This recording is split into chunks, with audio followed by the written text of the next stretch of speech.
আমরা প্লেনে বসে পড়েছি, এখন প্লেন ছাড়বে আর নন্দিনী পাগলামি করছে, ও খিদে পেয়েছে।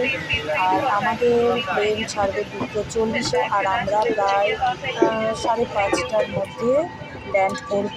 তো ভিডিওটি এখানে শেষ করছি। প্লিজ দেখবেন এবং লাইক কমেন্ট শেয়ার করবেন। ধন্যবাদ। As refueling is in progress, you are requested to remain seated with your seatbelt unfastened. Refrain from smoking using